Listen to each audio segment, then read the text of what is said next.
Teaching is challenging. It's easy to drown in lesson plans, developing content, grading, meeting all the tasks. You might be new to teaching or experienced, but we all feel that busyness and pressure to get those checklist items done. Our performance is usually evaluated based on that task list as well. Getting lost in the tasks can mean losing your way as a teacher, or maybe never finding it if you're new to the profession. So why do all of this? Why teach? I want to reorient you and myself to the deeper why, because I believe if you don't understand the philosophical, spiritual, and emotional why behind your work, you will burn out. You'll come away from your teaching job burned out, frustrated, depressed, overwhelmed, or maybe even angry. First, I want to think about what it means for teaching to be a profession. By using the word profession, we're drawing on an ancient language tradition. Professionals make a public profession of commitment. So what public profession have we made as teachers? Well, I say we have voluntarily professed our service to our students and communities. Our profession is committed to serving the students we have been entrusted with first.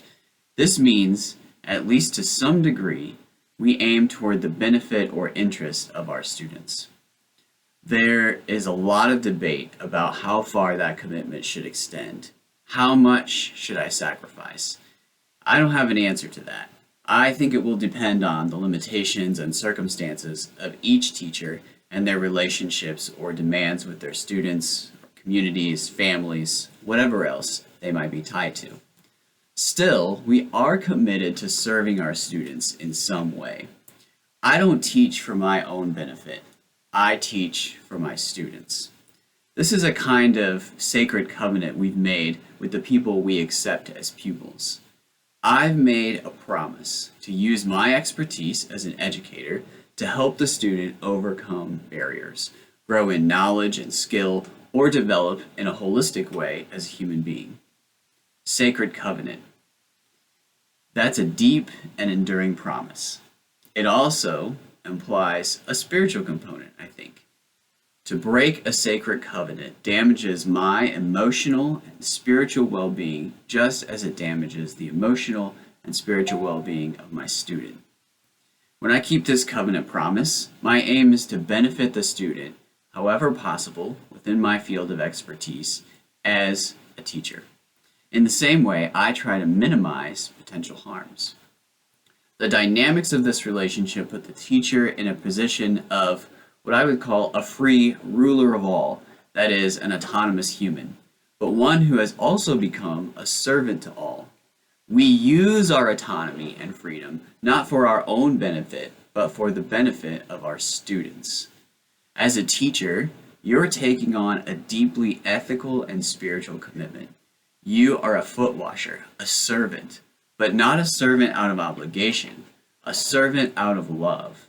You have voluntarily given of yourself to benefit another. This is the definition of the ancient Greek concept of agape love, the highest form of love in the Greek language. It is a love that comes out of a decision to put the interests and benefits of another as the primary priority. It is a love of sacrifice.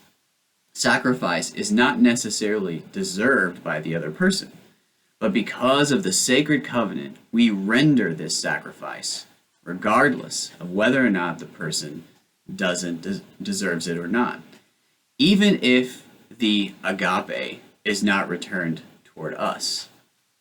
I suspect if you could take 2 minutes a day to reframe your work, recenter yourself on the truth that as a teacher, you are living out a sacred covenant of love, you might find you're more immune to burnout, feelings of inadequacy, and a temptation to give it all up.